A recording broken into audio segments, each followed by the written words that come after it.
నమస్తే. నవలా శీర్షిక ప్రణవనాదం. రచన పిఎస్ నారాయణ గారు. చదువుతున్నది రాధిక.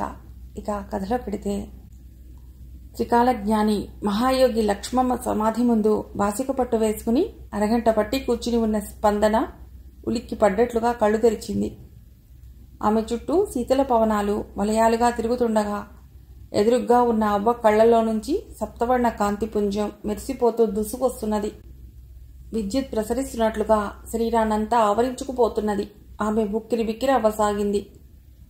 ఆమె వింత అనుభూతితో అవ్వ సృష్టిస్తున్న కొత్త ప్రపంచంలో కాలునుతూ కళ్ళు మూసుకున్నది. ఓం అంటూ శ్వాసించింది. మరుక్షణంలోనే ఆమె సర్వం మర్చిపోయి ప్రశాంతతతో కూడిన శూన్యంలోని ఆనందాన్ని ఆస్వాదించసాగింది. అందులోనే తాదాత్మ్యత చెందుతూ తనని తాను మైమరిచిపోతూ గాల్లో తేలిపోసాగింది. తిరిగి పోగంటకు గాని ఆమె బాహ్య ప్రపంచంలోకి రాలేకపోయింది. అలా వచ్చిన మరుక్షణంలోనే తన నేత్రాలు చాలా బరువుగా ఉన్నట్లుగాను రెప్పలు పైకి లేవలేనట్లుగాను అనిపించగా కలవరపడింది కొద్ది క్షణాలు. ఏమైంది? ఇప్పటిదాకా తను ఎక్కడున్నది? ఆ రంగురంగుల వెలుగు కిరణాలేవి? ఆ శీతల పవనాలేవి? ఇంతవరకు ఆఘ్రాణించిన ఆ సుగంధభరితమైన సువాసనలు ఎలా మాయమైపోయినాయి? కూర్చున్న చోటు నుండి అవ్వకు నమస్కరించి లేస్తూ ఉంటే నీరసంగా అనిపించింది. కాళ్ళు తేలిపోతున్నట్లే అనిపిస్తోంది. పక్కనున్న గోడ పట్టుకుని వెనుదిరుగుతూనే ఉలిక్కి పడ్డట్టుగా అక్కడ నిల్చుని ఉన్న వ్యక్తిని చూడసాగింది. 60 ఏళ్లు పైగా ఉంటాయి. లావుగా ఉన్నాడు, పొడుగ్గా ఉన్నాడు. బట్టతల, ఎర్రని వేణి ఛాయ, ముడతలు పడ్డ నుదురు. ఆయన స్పందననే తదేకంగా చూస్తున్నాడు. కళ్ళార్పకుండా చూస్తున్నాడు. నీ పేరేమిటమ్మా? మృదువుగా ఆప్యాయంగా అడిగాడు 2 నిమిషాల తర్వాత. స్పందనండి, ఆయన్నే వింతగా చూస్తూ అన్నది. నేను ఎక్కడో చూసినట్లున్నదమ్మా. మీది ఈ ఊరేనా? అవునండి. ఎప్పుడైనా హైదరాబాద్ వచ్చావా? లేదండి. నేను ఇంతవరకు అదోని రానేలేదు. అయినా నేను ఇంతకు ముందే చూసినట్లుండటం నాకు ఆశ్చర్యంగా ఉన్నది. మీది హైదరాబాదా అండి? అవునమ్మా. ఓ మిత్రుడు లక్ష్మమ్మ అమ్మవారిని గురించి చెప్తే దర్శించుకుడదామని వచ్చాను. చాలా బాగున్నదమ్మా గుడి. పక్కన మెట్ల మీద నుండి 4-5 దిగి వస్తుండటంతో పైకి వెడదాం పదండి, ఓ పక్కగా ఎంతసేపైనా కూర్చోవచ్చు అంటూ రెండో వైపున పైకి ఉన్న మెట్ల వైపు నడిచింది స్పందన. ఇద్దరు పైకి వచ్చారు. అవ్వ దర్శనం చేసుకుని కుడివైపుగా వెళ్లి గోడ పక్కగా కూర్చున్నారు. మీ మిత్రుడు తరచూ ఇక్కడికి వస్తుంటారా? అవునమ్మా. నువ్వు వస్తుంటావా అమ్మా రోజు ఇక్కడికి? లేదండి, సామాన్యంగా ప్రతి గురువారం వస్తుంటాను. అసలు భక్తులంతా వచ్చేది శుక్రవారం. విపరీతంగా వస్తారు. కాస్త కూర్చోవాలన్నా ఎక్కడా చోటు ఉండదు. అంతమంది జనంలో ప్రశాంతత లభించదు. అందుకనే ఆ రోజు కాకుండా మరో రోజు వస్తుంటాను. మీది ఈ ఊరేనా? అవునండి. నాన్నగారు ఏం చేస్తుంటారు? క్షణం తడబడింది. ఏం చెప్పాలా అన్నట్లుగా కళ్ళు మూసుకుని అవ్వను తెలుసుకుంటూ, నాకు నాన్నైనా అమ్మైనా అమ్మేనండి అన్నది తల వంచుకుని. ఇప్పుడు ఆమె కూడా లేదు. గొంతు జీరబోయింది. ఆయనకు అర్థమైంది ఆమె మాట. సారీ అన్నాడు ఆమెను బాధ పెట్టానా అన్నట్లుగా. ఇద్దరి మధ్య మౌనం కొద్దిసేపు తెరలు దించింది. అవ్వ ముందు ఎవరో గంట మోగించారు. నిన్ను చూస్తుంటే నాకు ఓ ఆత్మీయురాల్ని చూస్తున్నట్లే అనిపిస్తున్నది. పూర్వపు ఏదో జన్మలో మనం చాలా దగ్గర వాళ్ళమై ఉండాలి అన్నాడు ఆయన చిరునవ్వుతో. స్పందనకు అలాగే అనిపిస్తున్నది ఆయన్ని చూస్తుంటే. తెలియని ఆత్మీయత తమ మధ్య సన్నని దారంలా అల్లుకుపోతున్నదా అనిపిస్తున్నది.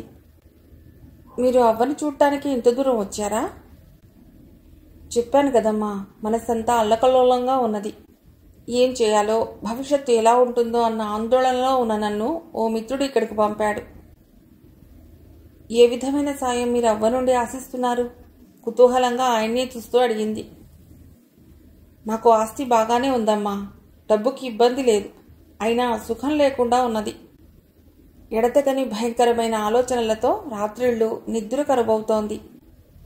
ఎన్నాళ్ళ నిద్ర మాత్రలు నాకు సుఖాన్ని ఇస్తాయి? అవి ఇంకెక్కువ రోజులు పనిచేయవేమో అనిపిస్తోంది. నాకిప్పుడు ముఖ్యంగా కావాల్సింది మానసిక ప్రశాంతత.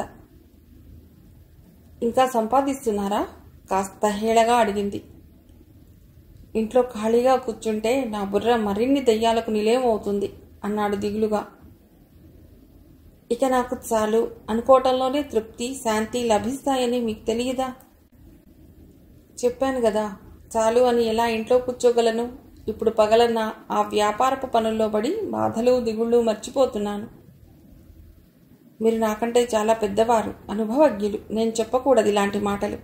అయినా మీకో సమస్య ఉన్నదని మీరంటున్నప్పుడు నేను చెప్పక తప్పటం లేదు.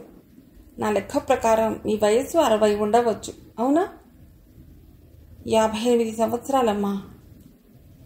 ఈ రోజుల్లో అది పెద్ద వయస్సు కాదు. ఒకప్పుడు మనిషి 60 ఏళ్ళు బతికితేనే చాలా గొప్పగా భావించేవారు. ఇప్పుడు 70, 80 మామూలు అయింది.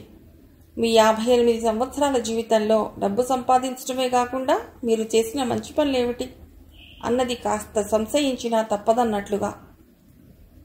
మంచి అంటే మనస్సుకు శాంతి చేకూర్చేవి అని, మరొకరికి మేలు చేసేవి అని, మనం ప్రతిఫలం ఆశించకుండా ఇతరులకు మనం చేయగలిగిన సహాయాలు అని. ఆయన చాలాసేపు మౌనంగా ఉండిపోయాడు.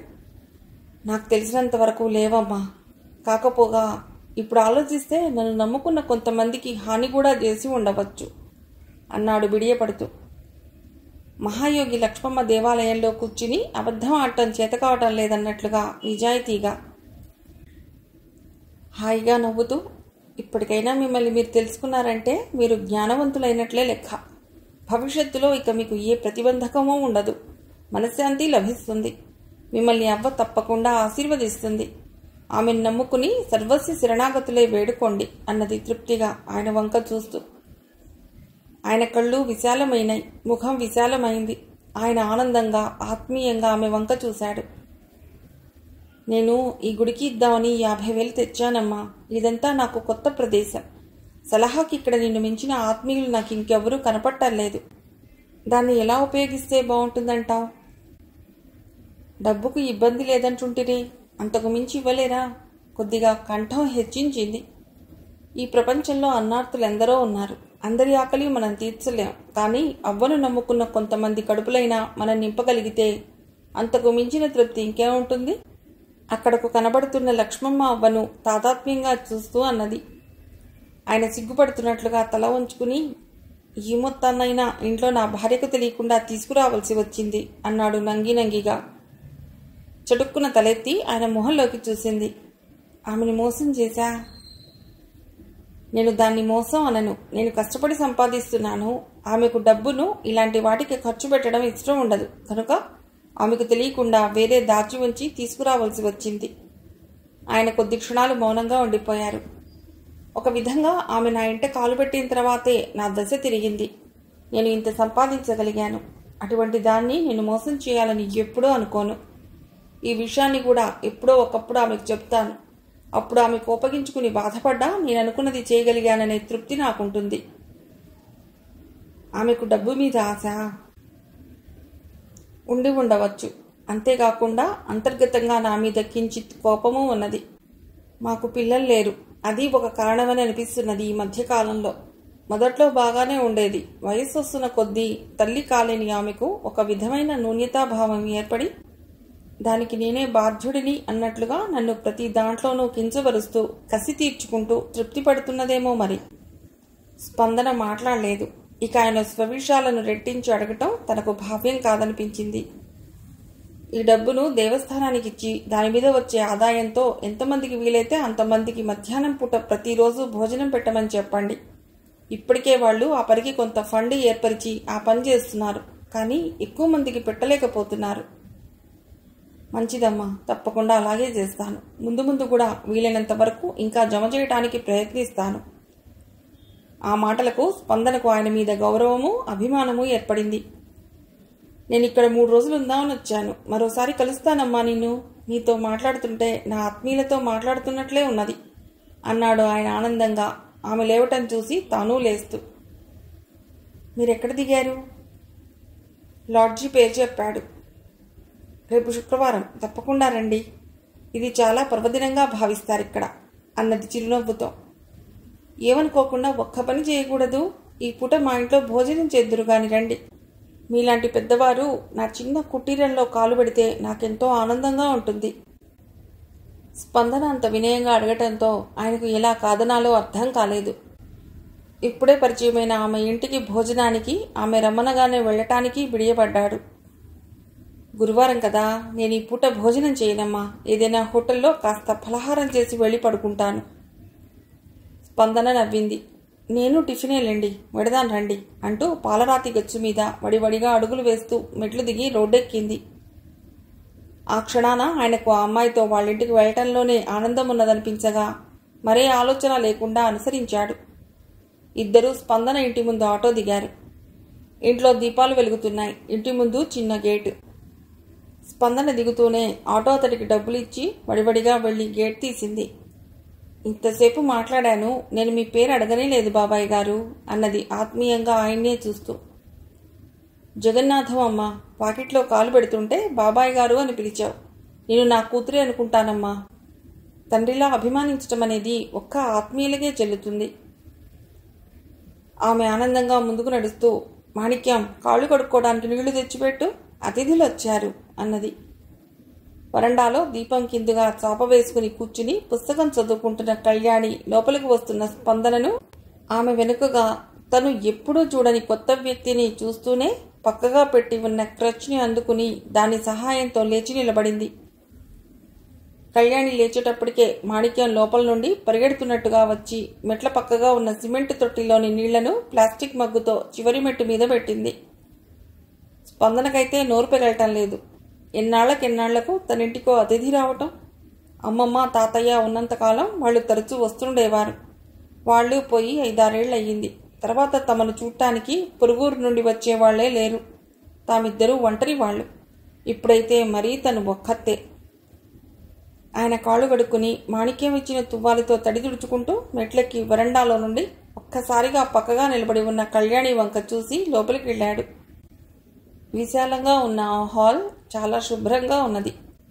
గోడవారగా పెద్ద సోఫా, డిజైన్ ఉన్న 2 ప్లాస్టిక్ కుర్చీలు, సోఫా ముందు టీపాయ్, దానిమీద రంగురంగుల డిజైన్ కవరు, ఓ పక్కగా టీవీ, మరో పక్కన ఫ్రిజ్, మూలగా కిటికీకి పక్కగా చిన్న గుండ్రని స్టూల్ మీద టెలిఫోన్, దానికి చేతి అల్లికప్పు కవరు. స్పందన ఆయన వైపు తిరిగి, కూర్చోండి అంటూ వంట ఇంట్లోకి వెళ్ళింది. ఆయన ఆత్మీయంగా లోపలికి పెడుతున్న స్పందన వంక చూశాడు. మాణిక్యం గ్లాస్తో మంచినీడు తెచ్చి ఇస్తే అందుకుని తాగాడు జగన్నాథం. అక్క, మూర్తి మాస్టర్ వచ్చి వెళ్లారు. రేపు ఆయన కర్నూలుకు వెళ్ళాలట, స్కూల్కు రానని చెప్పమన్నారు అన్నది కళ్యాణి స్పందన ఉన్న వంట ఇంట్లోకి వెడుతూ. క్రచ్తో నడుస్తున్న కళ్యాణిని జాలిగా చూశాడు జగన్నాథం. చక్కగా కుందనపు బొమ్మలా ఉంది. అంత అందమిచ్చిన దేవుడు ఆ అమ్మాయికి ఒక్క కాలు లేకుండా ఎందుకు చేశాడో అర్థం కానట్లుగా చూస్తున్నాడు ఆయన. చక్కగా అమర్చిన ఆ ఇంటిని మరోసారి చూస్తూ వంట ఇంటి తలుపు మీదుగా ఉన్న ఫోటోను చూశాడు. ఆ ఫోటోకు వేసి ఉన్న పూలదండను చూశాడు. ఉలిక్కి పడ్డట్లుగా లేచి నిలబడ్డాడు. తలుపు దగ్గరకల్లా వెళ్లి తలెత్తి ఆ ఫోటో వంకే కన్నార్పకుండా చూస్తూ ఉండిపోయాడు. క్షణక్షణానికి అతడి కళ్ళు విశాలమవుతున్నాయి. ఆ ఫోటోలో ఉన్న మనిషిని చూస్తుంటే గతం గుర్తుకొస్తున్నది. ఆవేశం వస్తున్నది. ఉద్విగ్నత పెరుగుతున్నది. నరాలు బిగుసుకుపోతున్నాయ్యా అనిపిస్తున్నది. అవును, ఆమె రాజేశ్వరే. అంత అయోమయమైనట్లు అక్కడే ఆ ఫోటోని చూస్తూ నిల్చుండిపోయాడు చాలాసేపు జగన్నాథం. మరి స్పందన స్పందన ఒక్కసారిగా బిగుసుకుపోయిన ఆయనలో చలనం వచ్చింది, ఆవేశం వచ్చింది, ఆతృత వచ్చింది. స్పందన పెద్దగా అరుస్తున్నట్లుగా పిలిచాడు వంట ఇంట్లో ఉన్న ఆమెను. స్పందన ఆ కేకకు హడావిడిగా యువతలికి వచ్చి వాకిటి దగ్గరే నిలబడి తన తల్లి ఫోటో వంక చూస్తున్న ఆయన్ని చూస్తూనే ఆశ్చర్యపోయింది. ఈ ఫోటో ఎవరిది? మా అమ్మది వింతగా ఆయన్ని చూస్తూ అన్నది. రాజేశ్వరి మీ అమ్మ? ఆయన ఎదురుగ్గా ఉన్న ఆమె చాలా దూరంగా ఉన్నట్లుగా గొంతు చించుకరిచాడు. ఆయన వేసిన ఆ కేకకు దిగ్భ్రాంతి చెందింది స్పందన. ఆమె వెనగ్గా మాణిక్యం వచ్చి నిలబడింది. కళ్యాణి క్రచ్చి శబ్దం చేసుకుంటూ వచ్చి నిలబడింది. మా అమ్మ మీకు తెలుసా? స్పందన చిన్నగా అడిగింది. ఆయనకు మాటలే కరువైనాయి. కళ్ళు మూతలు పడిపోతున్నాయి. శరీరం శక్తిని కోల్పోతున్నట్లుగా తూలిపోతున్నది. అతి కష్టం మీద నోరు పెగిల్చుకుని, నేను నీ తండ్రినమ్మా అన్నాడు. ఎదురుగ్గా తన కూతురు, 27 సంవత్సరాల క్రితం తనకు పుట్టిన తన కూతురు. ఆయన కళ్ళు మిలమిళా మెరుస్తూ కాంతివంతమైనాయి. ఎవ్వరూ లేరనుకున్న తనకు తన రక్తం పంచుకు పుట్టిన కూతురు ఎదురుగ్గా నిలబడి ఉన్నది.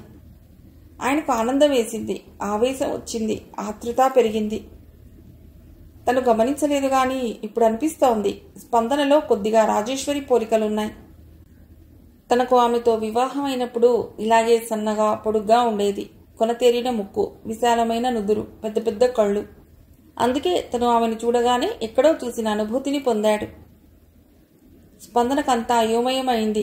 అర్థం కాని వేదన, భయం, ఆశ్చర్యం. ఇది నిజమా అన్నంత దిగ్భ్రాంతి. ఏం మాట్లాడాలో తెలియనంతగా గిలగిలలాడుతూ ఆ హాల్లో గోడమీదుగా ఉన్న తల్లి ఫోటో వంక ఒక్కసారి చూసి తన పడగదిలోకి పరిగెత్తుకుపోయి మంచం మీద పడి వెక్కి వెక్కి ఏడవసాగింది. అతడు ఉక్కిరిబిక్కిరి అవుతూ ఇంకా ఆ ఫోటో వంకే కళ్ళు చించుకు చూస్తున్నాడు. రాజేశ్వరి పోయిందా? మరోసారి రెట్టిస్తున్నట్లుగా పక్క గదిలో రోధిస్తున్న కూతురుకు వినబడేలా అన్నాడు జగన్నాథం. ఆమె నుండి ఎలాంటి సమాధానమూ రాలేదు.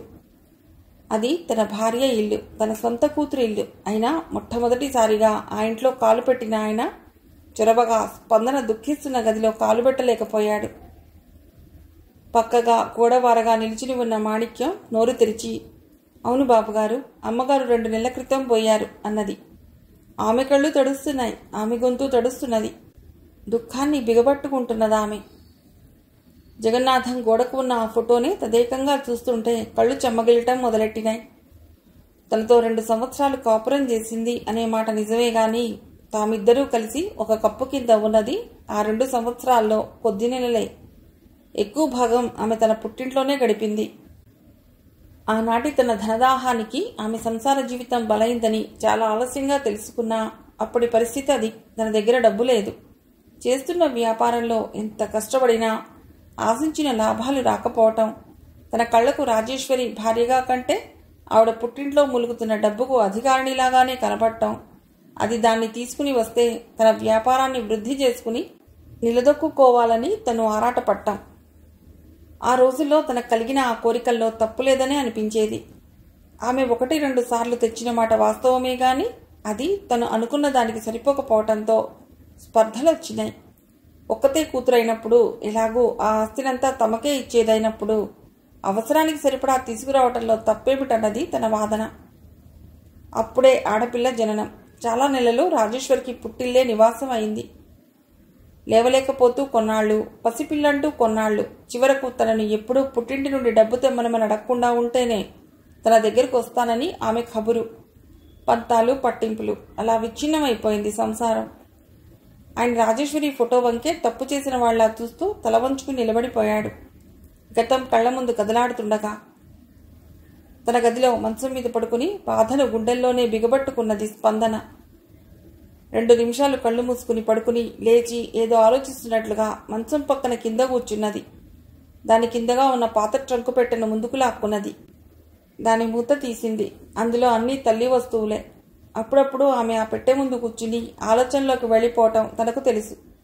అప్పుడు తను నవ్వుతూ అనేది, వదిలేసిన మొగుడిని మర్చిపోలేకపోతున్నావేమిటే? పెళ్లినాటి ఆ పట్టు చీర, పాత ట్రంకు పెట్టెను చూస్తూ కూర్చుంటావెప్పుడు అని. ఆయన ఇచ్చిన నీ మీద ప్రేమ ఉన్నట్లే వాటి మీద ప్రేమ ఉంటుంది మరి అనేది మురిపంగా తల్లి, ఆ పట్టు చీరను తడుముతూ తన వంకే చూస్తూ. మరి ఎక్కడున్నాడో ఓసారి వెళ్ళి చూసిరా రాదు, నీ కోరిక తీరుతుంది కదా. ఆమె మొహం ఎర్రబడేది. తను ఆయన డబ్బు దాహాన్ని సహించలేకపోయింది. ఆయన మాట వినని తనను ఆయన సహించలేకపోయాడు. ఇద్దరూ పెద్దగా తగువులాడుకున్నది లేదు. స్పందన పుట్టిన తర్వాత బారసాలకు రావటం, వెడుతూ వెడుతూ కాస్త డబ్బుకు ఇబ్బందిగా ఉంది, నాన్నని అడిగి వచ్చేటప్పుడు 50,000 పట్టుకొస్తే నాకు వెసులుబాటుగా ఉంటుంది అనటం, తను నిరాకరించడం జరిగిపోయింది. ఆయన వెళ్ళిపోయి తనను రమ్మనమని మళ్ళా అడగలేదు. ఆయన పిలవందే ఎందుకు వెళ్లాలని తాను వెళ్ళలేదు. మధ్యవర్తుల రాయబారాలు, ఇద్దరివి మెట్లు దిగని వ్యక్తిత్వాలే. కాపురం విచ్ఛిన్నమైపోయింది. తన తల్లి పట్టుచీర కిందుగా ఉన్న ఫోటో తీసి, మొహం చూడు ఎంత అమాయకంగా ఉన్నదో, ఒట్టి డబ్బు మనిషి, కర్కోటపు గుండె అనేది మురిపెంగా ఆ ఫోటోనే చూస్తూ పెదవి విరిచి తనతో తను నవ్వేసేది. అమ్మ నాన్న ఏడ్చి గోల చేస్తుంటే ఒకసారి తల వంచాను. సరే, ఆఖరిసారిగా మీరు ఇవ్వవలసింది ఇవ్వండి, నా మొగుడిని నేను తిరిగి కొనుక్కుంటాను మీ ఆనందం కోసరం. అమ్మ తను పుట్టిన సంవత్సరానికి అన్నదట. నలుగురి మాట కాదనలేక. మళ్ళా మధ్యవర్తుల హడావిడి. ఆ హడావిడిని కాల్చి బూడిద చేస్తున్నట్లుగా అప్పటికే ఆయన మరో స్త్రీకి అమ్ముడుపోయాడనే వార్త. వాళ్ల మధ్య పూర్తిగా ఇనుపతెరలను దించివేస్తూ ఆ మాటలు వింటున్న తను జాలిగా తల్లి వంక చూసేది. మాణిక్యం తలుపు దగ్గర నిలబడి స్పందనను చూస్తూ కాఫీ పెట్టేదా, టీ పెట్టేదా అని అడిగింది. ఉలిక్కిపడింది స్పందన. ఫోటోను తదేకంగా చూస్తున్నదల్లా దాన్ని చటుక్కున పెట్టెలో అడుగున పెట్టేసింది. గిరిజాల జుట్టుపోయి బట్టతల వచ్చినా ఆ నుదురు, కళ్ళు, నాసిక ఇప్పుడొచ్చింది ఆయనే అని చెప్తున్నాయి. అప్పటికంటే బాగా పొట్ట వచ్చింది వయస్సుతో పాటు. లేచి వడివడిగా బయటకొచ్చింది, తువ్వాల తీసుకుని తడిసిన కళ్ళను తుడుచుకుంటూ. ఇంకా తల్లి ఫోటోని చూస్తూ నిలబడి ఉన్న తండ్రిని చూస్తూనే అదేమిటి, కూర్చోండి అన్నది. ఆయన మెడతిప్పి కూతురు వంక చూశాడు. నేను మీ అమ్మకు చాలా అన్యాయం చేశాను అన్నాడు. స్పందన పేలవంగా నవ్వింది. గతాన్ని గుర్తు తెచ్చుకుంటూ పశ్చాత్తాపడటం అర్థం లేని విషయం. కూర్చోండి. జరిగిపోయిన దాన్ని తవ్వుకుంటే వచ్చే లాభం లేకపోగా మనస్సంతా వికలమై బాధిస్తుంది. నా జీవితంలో వసుంధర కాలు పెట్టకుండా ఉన్నట్లయితే తర్వాతనైనా నా తప్పుని నేను గ్రహించి మిమ్మల్ని దగ్గరకు తీసుకునేవాడినేమో అన్నాడు. స్పందన మాట్లాడలేదు.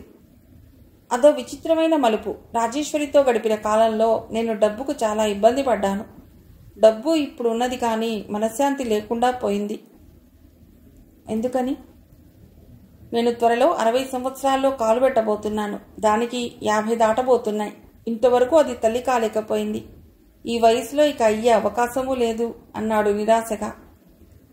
స్పందన ఏమీ మాట్లాడలేదు. అది చాలా సున్నితమైన విషయం. కాఫీ కలుపుకొస్తాను అన్నది వంట ఇంటి వైపు వెడుతూ. షుగర్ వేయవద్దమ్మా, నా ఆరోగ్యానికి అది సరిపడదు. ఎన్నాళ్ల బట్టి ఈ ప్రాబ్లం? 10 ఏళ్లయింది నాకు తెలిసి. అంతకుముందు ఎన్నాళ్ల బట్టి ఉన్నదో తెలియదు. ఒకసారి కాలికి గాయమై తగ్గకపోతే వైద్యుడి సలహా మీద నెత్తురు పరీక్ష చేయించాను. షుగర్ చాలా ఎక్కువగానే ఉన్నట్లుగా తెలిసింది. నాకు ఆశ్చర్యం వేసింది. ఈ సమస్య మా నాన్నకు లేదు, మా అమ్మకు లేదు. చిన్నగా నవ్వాడు ఆయన. స్పందన వంట ఇంట్లోకి వెళ్ళింది చిన్నగా నవ్వుకుంటూ. తల్లిదండ్రులకుంటేనే రావాలని ఎక్కడున్నది ఏ రోగమైనా? మీ నాన్న మీ అమ్మను వదిలేయకపోయినా మీరు మా అమ్మను వదిలేయలేదా అనుకున్నది విషణ్ణంగా మనస్సులోనే. తర్వాత లోపల మాణిక్యం చేసిన కాఫీని కప్పులో పోసి తెచ్చి ఆయన ముందు టీపాయ్ మీద పెడుతూ, పూరీలు చేస్తాను, తింటారు కదా? నీకేదైతే నాకు అదే అన్నాడు తృప్తిగా. కూతురు మాటలు వింటుంటే ఆమెకు తను అన్యాయం చేసినా కోపం గాని ద్వేషం గాని లేవు అనిపించగా మనస్సులోనే సంతోషించాడు. ఆమెను తన గృహానికి కనుక తీసుకువెడితే తనకు పిల్లలు లేరనే దిగులే లేదు. ప్రథమ దర్శనంలోనే తనకు కూతురనే గొప్ప పెన్నిధిని అందించిన లక్ష్మమ్మ అవ్వంటే ఆయనకు ఎంతో భక్తి ఏర్పడింది. మనస్సులోనే హృదయపూర్వక కృతజ్ఞతలు తెలియబరుచుకున్నాడు. నాకు ఊహ తెలిసినప్పటి నుండి అమ్మ వారంలో ప్రతిరోజు వంటిపూట భోజనమే. నాకిష్టమైన టిఫిన్ చేసిన రోజు నేను అన్నం తినేదాన్ని కాదు. ఇప్పుడైతే నేను అమ్మలాగే వంటిపూట భోజనం చేస్తున్నాను. ఆయన జాలిగా కూతురు వంక చూశాడు.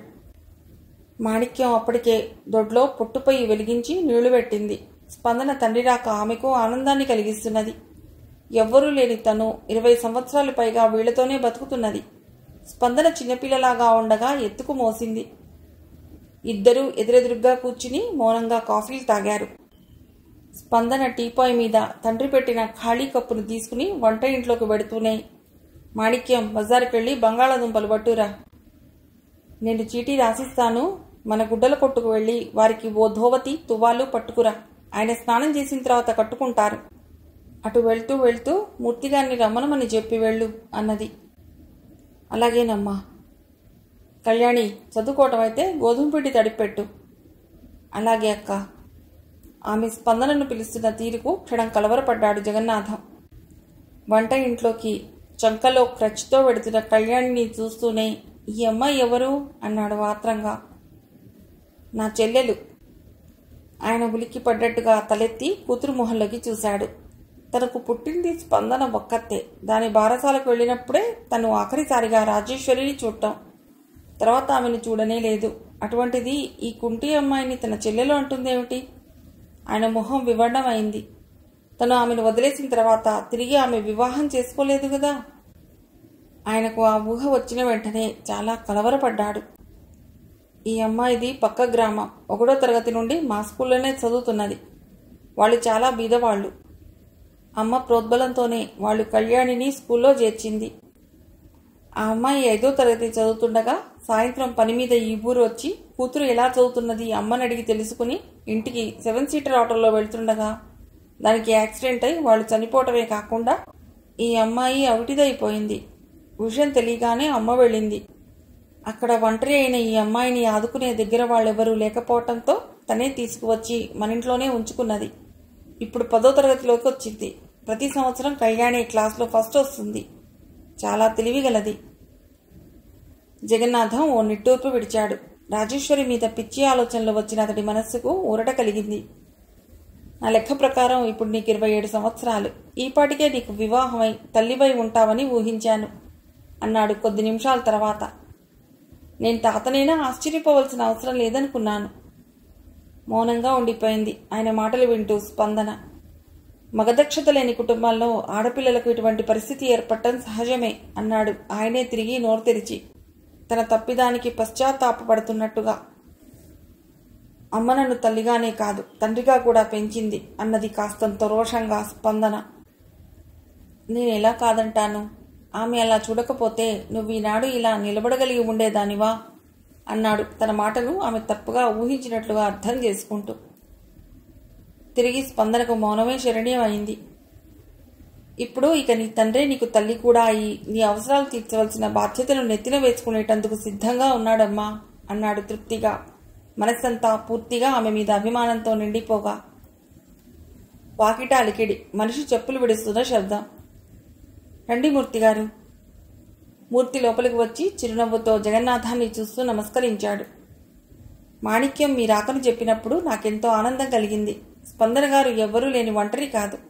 ఆమెకు తోడుగా నీడగా కోటగోడలా తండ్రి ఉన్నాడనే విషయం నాకెంతో తృప్తిని కలిగించింది అన్నాడు ఆయన పక్కగా సోఫాలో కూర్చుంటూ. స్పందన మూర్తిని తండ్రికి పరిచయం చేసింది. మనిషి పెరుగుదల పక్కన ఉన్న వారి మంచితనం మీదే ఉంటుంది. వర్తమానం సద్వినియోగం చేసుకున్నప్పుడే భవిష్యత్తు స్వర్గమయం అవుతుంది. పెద్దలు, మీకు నేను చెప్పేదేమున్నది? ఎవరైనా విశాల హృదయంతోనే సత్యసారాన్ని గ్రహించగలుగుతారు. స్పందన లేచి లోపలికి వెళ్లి కళ్యాణి కలిపిన గోధుమ పిండిని పళ్ళెంతో సహా తెచ్చి వంటింటి వాకిడి గడప దగ్గర కూర్చున్నది. నేను మీకు కూడా టిఫిన్ చేస్తున్నాను, తింటారు కదా? జగన్నాథం చొరవ తీసుకుంటూ, అలా అంటావేమిటి, తినమని చెప్పాలి అన్నాడు పెద్దవాడిగా కూతురు తప్పు సరిదిద్దుతున్నట్లుగా. అందులో తప్పే ఉన్నది. ఆయన ఇంట్లో వాళ్ళమ్మ చేసే ఉంటుంది. ఈ పాటికి అక్కడో ఇక్కడో ఒక చోట చేసింది వ్యర్థమైపోతుంది. ఎందుకు కావాలలా? అక్కడ అమ్మ పూరీలే చేస్తున్నది, నేను ఇక్కడ తినను అన్నాడు నవ్వుతూ మూర్తి. ఫైన్ అంటూ పక్కపక్క నవ్వేసింది స్పందన. ఈ రోజున నా కన్న కూతురును చూడగలిగాననే ఆనందంతో పాటు ఆ ఒక్కగానొక్క కూతురు ఇలా ఎవరూ లేని అనాథలా ఉన్నదని చాలా బాధగా ఉన్నది. నా ఇంట్లో డబ్బు ములుగుతున్నది, నేనేం చేసుకోవాలి దాన్ని అన్నాడు తల వంచుకుని బాధగా మూర్తినే చూస్తూ. అదేమిటి, మీకు పిల్లలు లేరా అని అడిగాడు మూర్తి మెడతిప్పి ఆయన్నే చూస్తూ. పిల్లలు లేరు అని ఎలా అంటాను? స్పందన నా కూతురు కాదా? స్పందన గతుక్కుమన్నట్లుగా తలెత్తి ఆయన వంక చూసింది. ఇప్పుడు తనని గాని తన వెంట రమ్మనుడు గదా. చటుక్కున తలెత్తి అమ్మ ఫోటో వంక చూసింది. కూతురికి ఎంతో ధైర్యం చెప్తున్నట్లుగా ఉన్న ఆమె చూపులతో మనస్సును కుదుటపరుచుకున్నది. ఆయన స్పందన వైపు తిరిగి, చెప్పాను కదా, మీ పిన్ని తల్లి కాలేకపోయింది కాబట్టే సహజంగా బంధువర్గం కళ్ళు మా మీద పడినాయి. అందరూ మా బాగు కోరే వాళ్ళలాగా నటిస్తూ అహర్నిశలు మా ఇంటి చుట్టూ తిరుగుతున్నారు. ఇప్పుడు అనుకోకుండా లక్ష్మమ్మ అవ్వ నా కన్న కూతురిని నాకు చూపించింది. ఇక నేను ఇంత కష్టపడి సంపాదించిన ఆస్తిని మరొకళ్లకు ధారాదత్తం చేయవలసిన అవసరం లేకుండా నన్ను ఆశీర్వదించింది అన్నాడు ఆనందంతో కళ్ళు మెరుస్తుండగా. ఇప్పుడు స్పందనకు స్పష్టంగా అర్థమైంది ఆయన మాటల్లోని ఆంతర్యం. కానీ తన తల్లి ఉంటే ఇప్పుడు ఏం చేసేవాడో. కొద్ది క్షణాలు కన్నార్పకుండా ఆయన వంకే చూస్తూ పదే పదే ఆ ప్రశ్ననే తనలో తాను వేసుకోసాగింది. పూరిలోకి బంగాళాదుంప కూర చేస్తున్నాను అన్నది తండ్రి వంక చూస్తూ. నాకెంతో ఇష్టమైనవి. నా గుర్తున్నంత వరకు అమ్మ ఎక్కువగా అవే చేస్తుండేది అన్నాడు నవ్వి. ఇదిగో షుగర్ వచ్చిన తర్వాత తగ్గించనైతే తగ్గించాను కానీ పూర్తిగా తినటం మానేలేదు.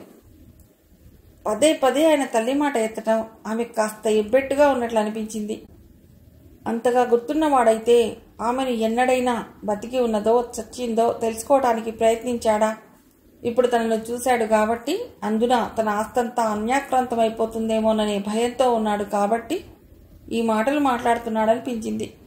ఆ పైన ముసలి వయసులో కాలు పెట్టబోతున్న తమను ఆ ఆస్తి తినేవాళ్లు ఎంతవరకు సాధారణంగా చూస్తారు అనే అనుమానమూ ఉండి ఉండవచ్చు. అలా అనుకుంటున్నప్పుడు మొహం మ్లానమైంది. ఈ ప్రపంచంలో మనుషులకు స్వార్థమే ప్రధాన అంశం. ఆ తర్వాతే ప్రేమలు, అభిమానాలు, తండ్రి గాని మరొకరు గాని. అంత డబ్బును తనకు ఎరగా వేస్తే తను రాకపోతుందా? వాళ్లను, వాళ్ల ఆస్తిని ఆదుకోకపోతుందా అనేది ఆయన ఆలోచనలా ఉన్నది. మూర్తి లేచాడు. నేను ఎడతాను, అమ్మ నా కోసం ఎదురు చూస్తుంటుంది, తను తినకుండా అన్నాడు. రేపు మీరు కర్నూలు పెడుతున్నారట కదా, ఎన్నింటికి వస్తారు తిరిగి? 4 గంటలకు వచ్చేస్తాను. నా మిత్రుడికి కొడుకు పుట్టిన సందర్భంలో బారసాల, నామకరణం, భోజనాలు కాగానే బయలుదేరి వచ్చేద్దామని. వారి రేపు సాయంత్రం లక్ష్మమ్మ గుడికి తీసుకెళ్లాలి. వారు కొంత డబ్బును గుడికి ఇద్దామనుకుంటున్నారు. దాన్ని ఎలా ఉపయోగిస్తే బాగుంటుందని ఆలోచిస్తున్నారు. నేను అన్నదానానికి ఇవ్వమన్నాను. ఏదైనా మీరు వారిని తీసుకుని అక్కడికి వెళ్లి ఆలయ ధర్మకర్తతో మాట్లాడి ఎలా ఆ డబ్బును సద్వినియోగం చేయవచ్చో ఆలోచించి అలా చేయండి. అలాగే, వీలైనంత త్వరగా వచ్చేస్తాను కర్నూలు నుండి. మూర్తి జగన్నాథానికి నమస్కరించి సెలవు తీసుకుని వెళ్ళిపోయాడు. మూర్తి వెళ్లిన 10 నిమిషాలకు మాణిక్యం వచ్చింది బజార్ నుండి స్పందన చెప్పినవి తీసుకుని. నీళ్లు కాగినాయేమో చూసి తోడు, వారు స్నానం చేస్తారు అంటూ మాణిక్యం ఇచ్చిన సంచిలోంచి గుడ్డల కవర్ బయటికి తీసింది. అందులో ఉన్న 2 అంచుల ధోవతిని, తువ్వాలను తీసుకుని వంట ఇంట్లోకి వెళ్లి దేవుడి ఫోటో ముందు ఉన్న పసుపు తీసి వాటి కొసలకు పెట్టింది. హాల్లోకి వచ్చి, లేవండి, లేచి స్నానం చేసి ఈ ధోవతి కట్టుకోండి అంటూ వాటిని ఆయన ముందు టీపాయ్ మీద పెట్టింది. అయ్యో, ఇప్పుడు ఇదెందుకు తెప్పించావమ్మా? లాడ్జిలో ఉన్నాయి కదా, వెళ్ళగానే గుడ్డలు మార్చుకునేవాణ్ణి అన్నాడు ఆత్మీయంగా కూతురు వంక చూస్తూ. ఆమె మాట తీరు, తన ముందు ఆమె ప్రవర్తన ఆమెకు తన మీద ఎలాంటి ద్వేషమూ లేదనే చెప్తాంది. అమ్మ నా గురించి ఎప్పుడూ ఏమీ చెప్పలేదా? అడిగాడు కుతూహలంగా. క్షణం అవాక్కయింది ఆ ప్రశ్న వింటూ. అంత సూటిగా ఆయన అడగటంతో. ఆమె ఏం చెప్పాలనుకున్నా నాకు ఊహ తెలిసే వయసు వచ్చేటప్పటికే మీకు దూరమై 10 ఏళ్లు అయి ఉండవచ్చు. దుఃఖం గాని ఆనందం కాని అన్నాళ్ల తర్వాత కరిగిపోతుందే గాని మరొకళ్లకు చెప్పుకునేటంతగా గుండెల్లో గూడు కట్టుకుని ఉంటుందని నేను అనుకోను అన్నది చాలా లౌక్యంగా. స్పందన, నీ తండ్రితో నువ్వు మనసు విప్పి మాట్లాడలేవా? నేనైతే చేసిన తప్పును సరిదిద్దుకోవాలనే అనుకుంటున్నాను. నాకు దొరికిన ఈ అవకాశాన్ని నేను వదులుకోదలుచుకోలేదు. ఆసక్తితో కూతురు మొహంలోకే చూస్తూ అన్నాడు. తండ్రిగా మీరు నా దగ్గరకు రావాలనుకోవటంలో ప్రత్యేకత ఏమీ లేదు. అది సహజం. కానీ ఇప్పుడు అమ్మే జీవించి ఉంటే మీరు ఇలా అనగలిగేవారా? ఆ మాట అడిగి కన్నార్పకుండా ఆయన్నే చూస్తూ ఉండిపోయింది. జగన్నాథం ఆ ప్రశ్నకు ఉక్కిరి బిక్కిరయ్యాడు. అమ్మ జీవించి ఉన్నా నన్ను నీకు తండ్రిని కాదు అనేదా? కొద్ది క్షణాల తర్వాత తేరుకుని అన్నాడు. ఆమె హేళగా నవ్వింది. ఆమెకు తెలుసు తన ప్రశ్నకు ఆయన దగ్గర సరైన సమాధానం ఉండదు అని. అలా ఉండటం అంటూ జరిగితే తనని ఇలా యాదృచ్ఛికంగా కలవటం కాదు, తమను వెతుక్కుంటూ ఇంటికి వచ్చి ఉండేవాడు. మాణిక్యం తలుపు దగ్గర నిలబడి, బాబుగారు, నీళ్లు తోడాను అన్నది. స్పందన వెంటనే, లేవండి, లేచి స్నానం చేస్తే ఈలోగా నేను టిఫిన్ తయారు చేస్తాను, తిని విశ్రాంతి తీసుకుందరు గాని. పొద్దునే వెళ్ళి లాడ్జీలో రూమ్ ఖాళీ చేసి రావచ్చు. ప్రతి మనిషికి వయస్సు పెరుగుతున్న కొద్దీ శరీరమే కాదు మనస్సు బలహీనపడుతుంది, అభద్రతాభావం ఏర్పడుతుంది. అందున ముందు ముందు లేవలేని స్థితిలో తమను ఆదుకునేటందుకు కన్నవారు లేరు అనుకున్నప్పుడు మరింత భయం వేస్తుంది.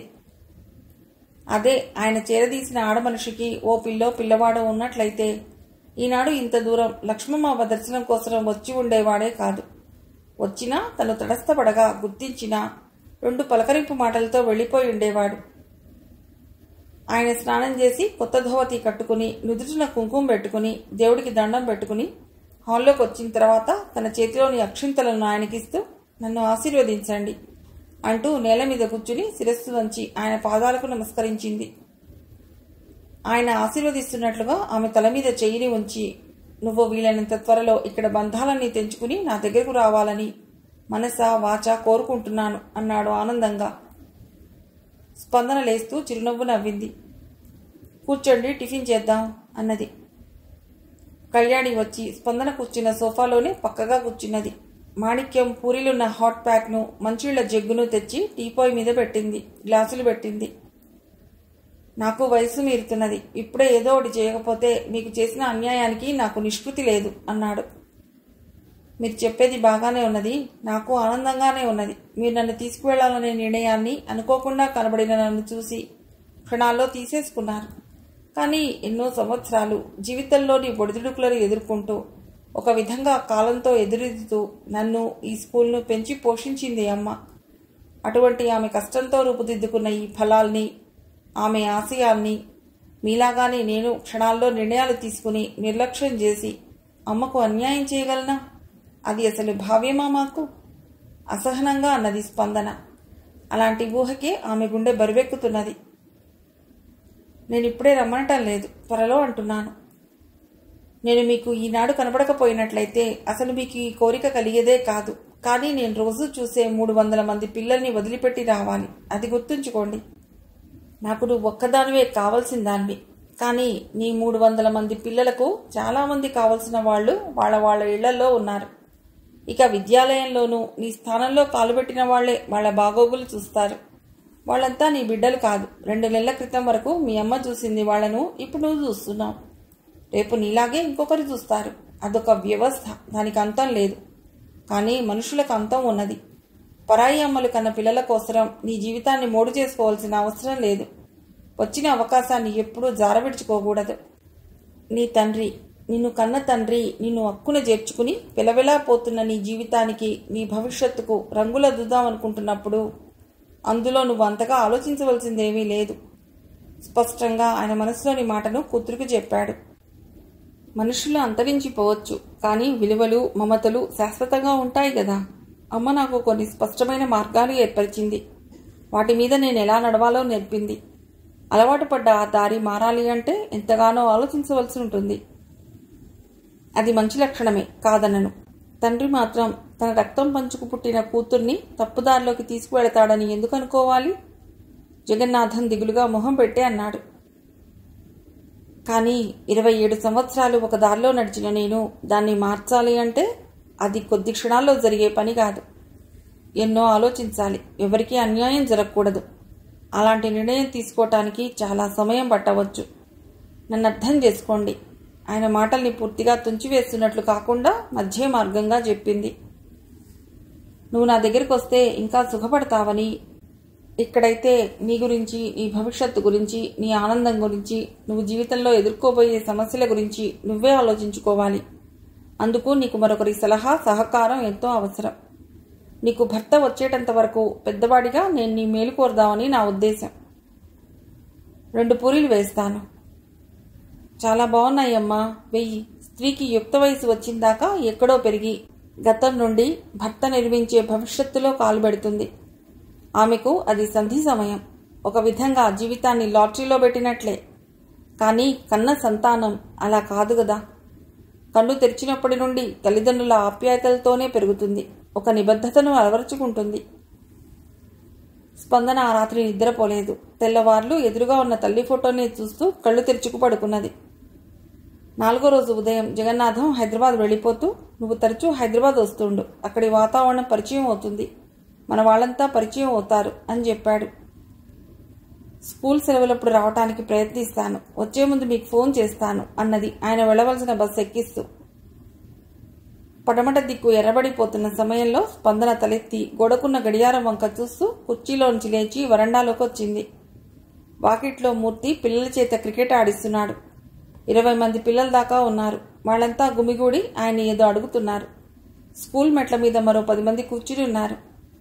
ముందుగా మీరు నేర్చుకోవాల్సింది అంపైర్ చెప్పింది తల వంచుకు వినటం, చెప్పినట్లు చేయటం.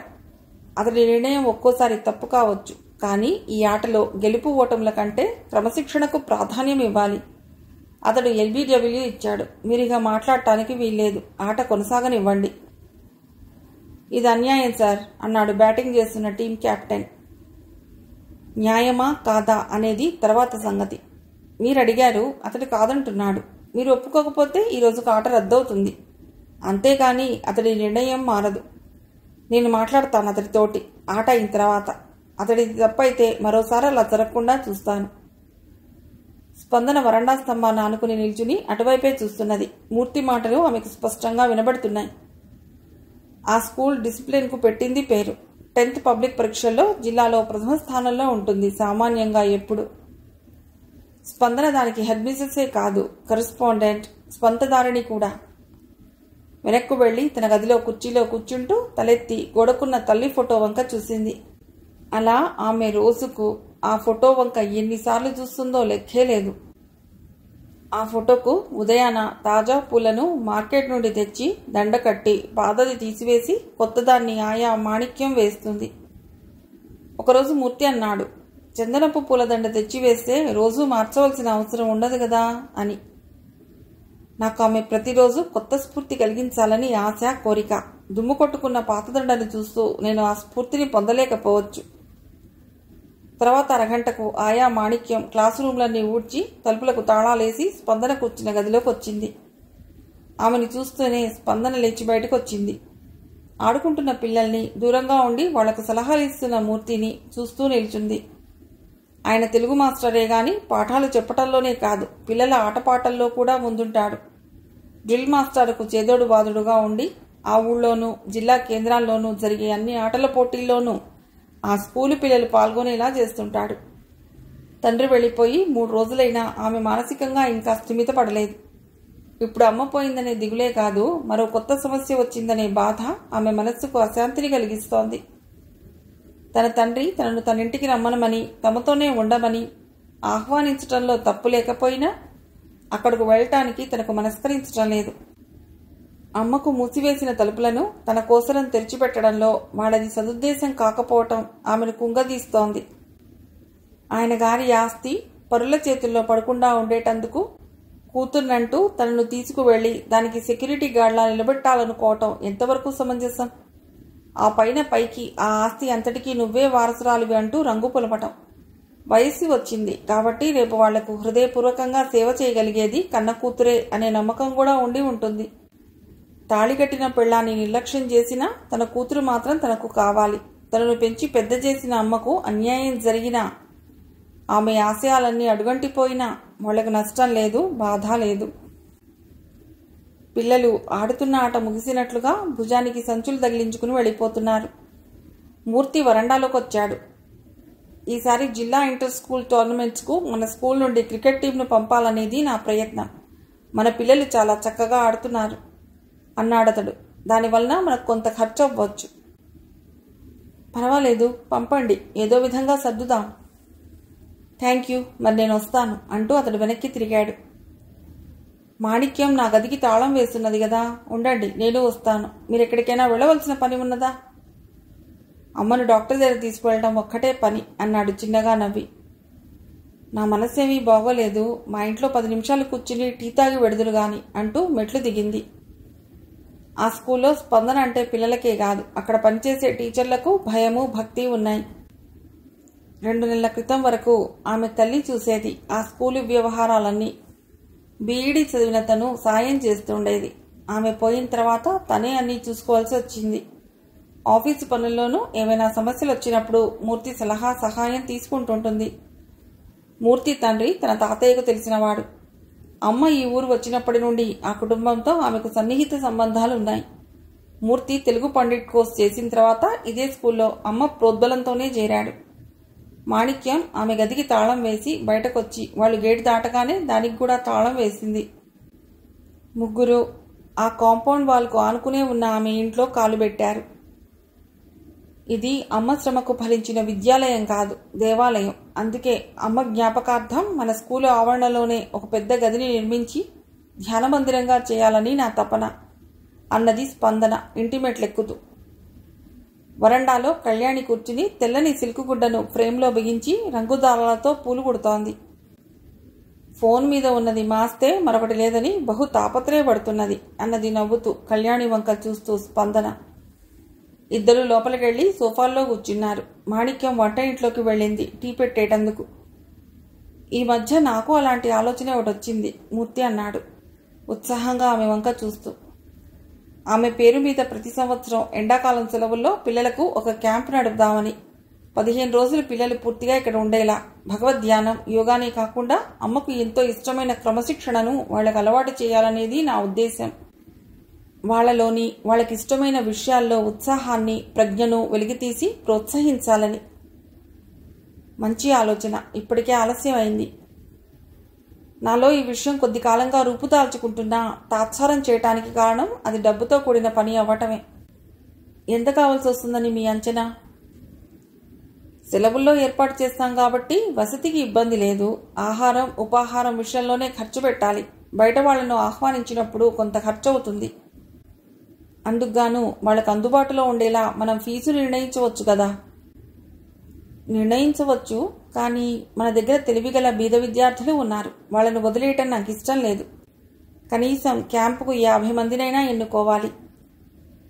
స్పందన ఒక్క క్షణం ఆలోచిస్తున్నట్లుగా ఆగింది. ముందు మీరు పూర్తి కార్యక్రమాన్ని తయారు చేయండి, ఖర్చులు కూడా అంచనా వేయండి. చూద్దాం. అమ్మ ఉంది, అవ్వ ఉంది, వాళ్ళ మీదే భారం వేద్దాం.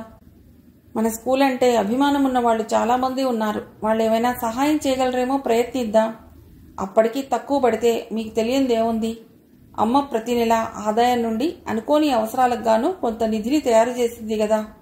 మనము అమలుపరుస్తున్నాం దాన్ని. అందులోంచి తీసి వాడదాం. మూర్తి చాలా తృప్తిగా ఆమె వంక చూశాడు. మనం ఒకసారి ప్రయత్నిస్తే గాని దాని కష్ట నష్టాలు మనకు అర్థం కావు. ముందు ముందు సంవత్సరాలకు అవి ఉపయోగపడతాయి అన్నది స్పందన. అది సరే, మరి స్కూలు స్థాయి క్రికెట్ పోటీలకు టీంలు తయారు చేస్తున్నారు కదా, అది ఎండాకాలమే అవుతుందేమో. రెండూ ఒకసారి కాకుండా చూడాలి. ఈసారి కర్నూలు వెళ్ళినప్పుడు ఈ విషయం విచారిస్తాను. ఫోన్ గడగడా మోగుతుంటే స్పందన లేచి ఫోన్ ఎత్తి, హలో, స్పందనను మాట్లాడుతున్నాను అన్నది. నేను నాన్ననమ్మా.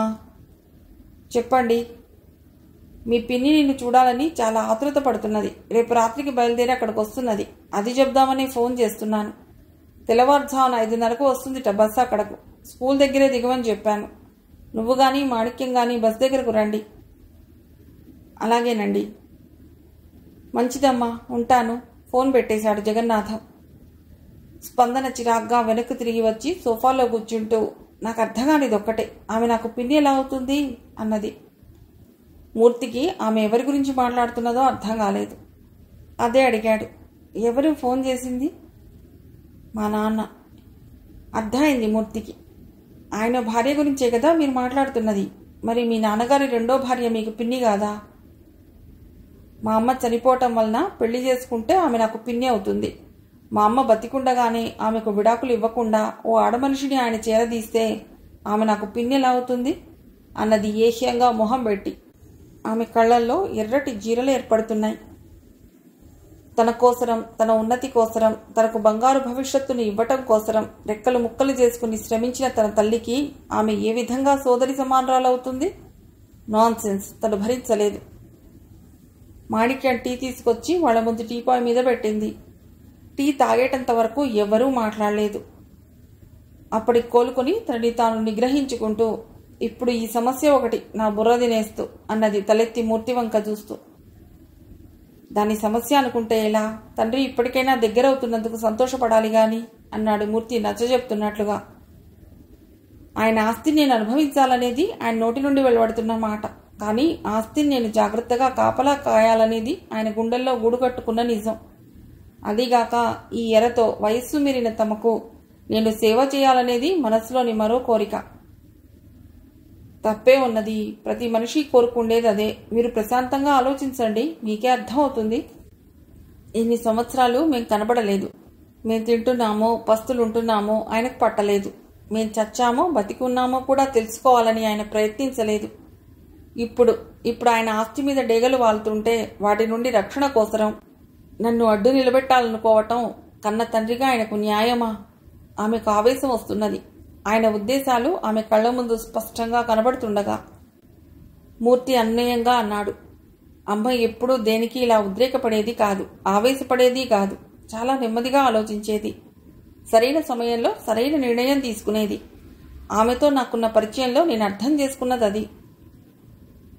అమ్మ మనసు తెలుసుకునేటందుకే లక్ష్మమ్మవ్వ సమాధి ముందు రాత్రి అంతసేపు కూర్చున్నది నేను. మీ సమస్యకు పరిష్కారం దొరికి ఉండాలి కదా మరి? నేను ఇంకా మా అమ్మ స్థితికి చేరుకోలేదు. అమాయకంగా మూర్తి వంక చూస్తూ బేలగా అన్నది. తెల్లవారుజామున సరిగ్గా 5:30 గంటలకు అలారం మోగింది. అప్పటికే మాణిక్యం లేచి వాకిలి ఊడుస్తున్నది. స్పందన వరండాలో కుర్చీ వేసుకుని స్కూలు ముందు రోడ్డు వంకే చూస్తూ కూర్చున్నది. హైదరాబాద్ నుండి వచ్చే బస్సు ఏ క్షణానైనా రావచ్చు. ఆయన గారు వచ్చి వెళ్ళి ఇంకా 3 రోజులు కాలేదు. ఈవిడ గారు అంత హడావుడిగా ఇప్పుడు ఎందుకు వస్తున్నదో? తనను హైదరాబాద్ తమ ఇంటికి శాశ్వతంగా వచ్చేయమని ఒత్తిడి చేయడానికి కాదు కదా. మనస్సును అలాంటి ఆలోచనలు కలవరపరుస్తున్నాయి. 10 నిమిషాల్లోనే బస్సు రావటం గమనించి లేచి చెప్పులేసుకుని మెట్లు దిగి బయటకు వచ్చింది. నేను రానా అమ్మా? అడిగింది మాణిక్యం. అక్కర్లేదులే, నీ పని కానిచ్చేయి అంటూ గేటు దాటి వడివడిగా స్కూలు వైపు నడిచింది.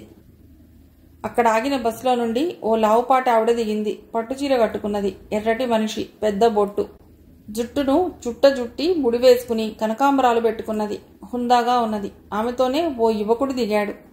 సన్నగా పొడుగ్గా ఉన్నాడు. కళ్ళజోడు, జీన్స్ ప్యాంటు మీద చారల చొక్కాను లోపలికేసుకున్నాడు. వాళ్ళిద్దరే దిగటంతో ఆమెను గుర్తించడానికి పెద్ద ఇబ్బంది పడలేదు స్పందన. నమస్కారం అండి, నేను స్పందనను అన్నది. ఆమె నవ్వి స్పందన చేయి పట్టుకుంటూ నువ్వే వచ్చావా అమ్మా అన్నది ఆప్యాయంగా. ఆమె చేతిలోని సంచిని అందుకున్నది స్పందన. వీడు నా తమ్ముడు ప్రతాప్, బీకాం చదివి వాళ్ళ బావగారికి వ్యాపారంలో సాయంగా ఉంటున్నాడు. మా అమ్మాయిని చూడటానికి నేను వెళుతున్నానురా అంటే, పదక్క నేను వస్తాను, ఒంటరిగా అంత దూరం నువ్వు మాత్రం రాత్రి ప్రయాణం ఎలా చేస్తావు అంటూ బయలుదేరాడు. పిచ్చి వెధవకు నేనంటే చెప్పలేనంత ప్రేమ అన్నది మురిపంగా తమ్ముడి వంక చూస్తూ. ముగ్గురు ఇంట్లోకి వచ్చారు. మాణిక్యం సంచినందుకుని లోపల పెట్టింది. లోపలికి వస్తూనే ప్రతాప్ సెల్ బయటకు తీసి బావగారికి ఫోన్ చేశాడు, కులాసాగా చేరినట్లు. వాళ్ళు ముఖాలు కడుక్కునేటప్పటికీ పాలు రావటంతో కాఫీ కలుపుతుంటే ఆమె చొరవగా వంటింట్లోకి వచ్చి, మాకు కాఫీలు అలవాట్లేదమ్మా, బోర్న్విటా ఉంటే కలుపు, లేదా వట్టి పాలు తాగుతాం అంది. బోర్న్విటా ఉన్నదిలేండి, మా కళ్యాణి అదే తాగుతుంది అంటూ తానొక్కదానికి కాఫీ కలుపుకుని వాళ్ళిద్దరికీ బోర్న్విటా కలిపిచ్చింది. నువ్వు కనబట్టంతో మీ నాన్న ఎంత ఆనందంగా ఉన్నారో తెలుసా? ఏదో నిధి దొరికినంత సంతోషంతో మిమ్మల్ని నిలవలిస్తేనా? సరే, ఆయన అంతగా ఆనందపడుతున్నప్పుడు ఆయన అర్ధాంగిగా నేను మాత్రం ఎందుకు ఆనందించకూడదు అనుకుంటూ వెంటనే బయలుదేరాను అన్నది గలగలా నవ్వుతూ. కళ్యాణి వీళ్ల హడావుడికి లేస్తూనే మొహం కడుక్కునేటందుకు సంకన కర్రేసుకుని హాల్లో నుంచి బాత్రూం వైపుకు వెళ్ళింది. ఆ అమ్మాయిని చూస్తూనే, కళ్యాణి సంగతి కూడా చెప్పారమ్మా. విధి చేతిలో ఒక్కొక్కసారి ఎంతటి వాళ్లైనా ఇలా అనాథలవ్వవలసిందే. పైన దేవుడున్నాడు కాబట్టే ఆ అమ్మాయి మీ అండన చేరింది అన్నది. చక్కటి పిల్ల, మంచి తెలివిగలదిటి కదా. కానీ అవిటితనాన్ని, అందము, తెలివి కప్పిపుచ్చలేవు గదా. పెళ్లి చేయాలనుకున్నా కాస్తో కూస్తో ఏదైనా లోపమున్నవాడు గాని దొరకడు అన్నది జాలిగా, చిన్నగా రహస్యం చెప్తున్నట్లుగా. చికాగ్గా మొహం తిప్పుకున్నది ఆమె మాటలకు స్పందన. అప్పటికే 6:30 అయింది. తన పనులు మొదలు పెడితే గాని స్కూల్ టైంకి అందుకోలేదు. వాళ్ళ రాకతో తను ఈరోజు ధ్యానంలో కూర్చోగలుగుతుందో లేదో, కూర్చున్నా మనసు నిలకడగా ఉంటుందా అన్నది సందేహమే. మీరు పడుకుంటానంటే ఆ గదిలో మంచాలున్నాయి. తెల్లవార్లు బస్సులో కూర్చుని వచ్చారు కదా, కాసేపు విశ్రాంతి తీసుకోండి అన్నది స్పందన. నాకు స్కూల్కు టైం అవుతున్నది. స్కూల్ ఇదే కదా, నీకు టైం ఏమిటి? ఇవాళకి ఇంట్లో ఉండరాదు? రాత్రికి మేము వెళ్ళిపోవాలి. మేం లేకపోతే మీ నాన్నకు ఒక్క క్షణం గడవదు. ప్రతిదీ ఇంట్లో అయితే నేను చూడాలి, వ్యాపారంలో అయితే మా తమ్ముడు ఉండాలి అన్నది. పక్కనే కదా స్కూల్, అటు ఇటు తిరుగుతుంటాలేండి. స్కూల్ తెరిచిన తర్వాత మాణిక్యం ఇంటికి వచ్చి ఉంటుంది. మీకు ఇబ్బంది లేకుండా కావలసినవి ఇస్తూ ఉంటుంది. స్పందన ఇక మాటలు పెంచకుండా మరో గదిలోకి వెళ్ళిపోయింది. వసుంధర లేచి గదిలో 4 వైపులా అన్నీ చూస్తూ తృప్తిగా తమ్ముడి మొహంలోకి చూసింది. ఆమె గోడ మీద ఉన్న రాజేశ్వరి ఫోటోను చూస్తూనే, అమ్మ పోయిన విషయం తెలిసి నాన్న ఎంత బాధపడ్డారో తెలుసా అంటూ స్పందన ఉన్న గదిలోకి వెళ్ళింది. కనీసం నాకు మాట మాత్రంగానైనా తెలియపరచలేదు. మేం తగులాడుకోలేదు, విడిపోలేదు. మాట పట్టింపు వచ్చి దూరమైనా అంత మాత్రాన చివరి చూపు కూడా లేకుండా చేయాలా? ఆ సంగతి తెలిసినప్పటి నుండి నా ప్రాణం విలవిల్లాడుతున్నది. అంటూ ఒక్కటే ఇదైపోతున్నారు అన్నదామె. ఏం మాట్లాడాలో స్పందనకు అర్థం కాలేదు. ఆమె మాటల్లో బహు చతురత చూపిస్తున్నదా అనిపిస్తోంది. తమను 25 ఒక్కసారైనా చూసి వెళ్లాలనే జ్ఞానమే ఆయనకు లేనప్పుడు ఈ రోజున ఆమె చనిపోయిందని తెలిసి బాధపడ్డం దేనికి? మీ అమ్మతో పెళ్ళైనప్పుడు ఏ ఇంట్లో ఉన్నారో ఇప్పుడు అదే ఇంట్లో ఉన్నాం. ఇల్లు మారాము, తెలుసుకోలేకపోయాము అనుకోవటానికి వీల్లేదు అనేది ఆయన బాధ.